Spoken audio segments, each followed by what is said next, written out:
అసలు US government అంత ఈజీగా ఒక కంట్రీ ప్రెసిడెంట్ని ఎలా కిడ్నాప్ చేస్తుంది? వెనిజులా ప్రెసిడెంట్ నికోలస్ మెడ్రోని అసలు యూఎస్ గవర్నమెంట్ ఎందుకు కిడ్నాప్ చేసింది? జాన్ దాడిన యూఎస్ ఆర్మీ కర్కా సిటీని అటాక్ చేసి అందులో సివిలియన్స్ కూడా గాయపడ్డారు. అదే రోజు నైట్ వెనిజులా ప్రెసిడెంట్ హౌస్ పై దాడి చేసి వెనిజులా ప్రెసిడెంట్ నికోలస్ మెడ్రో అలాగే ఆయన వైఫ్ని ఇద్దరిని కూడా యూఎస్ ఆర్మీ హ్యాండ్ ఓవర్ చేసుకుంది. దీనికి రెస్పాండ్ అవుతూ ట్రంప్ ఏమంటున్నారంటే డ్రగ్స్ని అరికట్టడానికి మాత్రం అరెస్ట్ చేయడం జరిగిందని చెప్తున్నారు. కానీ ఇక్కడ నిజాలు మాట్లాడుకుంటే యూఎస్ఏ కావాల్సింది డ్రగ్స్ని అరికట్టడం కాదు, ఆయిల్ రిజర్వ్స్.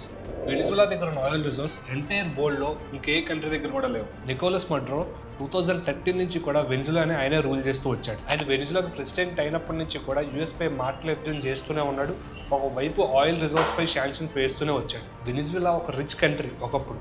ఆయిల్ రిజర్వ్స్ ఉన్నప్పటికీ కూడా ప్రెసెంట్ ఇది చాలా poor country because of corruption. ఈ ఆయిల్ రిజర్వ్స్ నుంచి వచ్చే మనీ అంతా కూడా అక్కడ పొలిటీషియన్స్ కరప్షన్ చేయడం వల్ల ఈ రోజు వెనిజులా ఒక పూర్ కంట్రీగా మారిపోయింది. 2024లో జరిగిన ఎలక్షన్స్ లో నికోలస్ మెడ్రో ఓడిపోతారని అనుకున్నారు, కానీ మళ్ళీ ఆయన పవర్లోకి వచ్చారు. మరియా కార్నియా మచాడో ఈవిడ నికోలస్ మెడ్రోకి ఆపోజిట్ గా పోటీ చేసి ఓడిపోయినాడు. ఈవిడ నికోలస్ మెడ్రో చీట్ చేసి గెలిచాడని ఒక ప్రొటెస్ట్ కూడా చేశారు, అది కూడా పీస్ఫుల్ గా. అయితే ఈ మరియా కార్నియా మచాడో ప్రొటెస్ట్ చేస్తున్న టైంలోనే నికోలస్ మెడ్రో ఈవిని చంపడానికి కూడా ట్రై చేశాడు. అయితే ఇదే టైంలో యూఎస్ కూడా రెస్పాండ్ అయింది.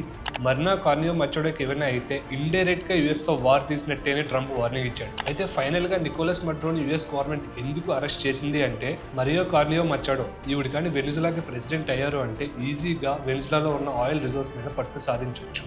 ఇదే అమెరికా మెయిన్ టార్గెట్.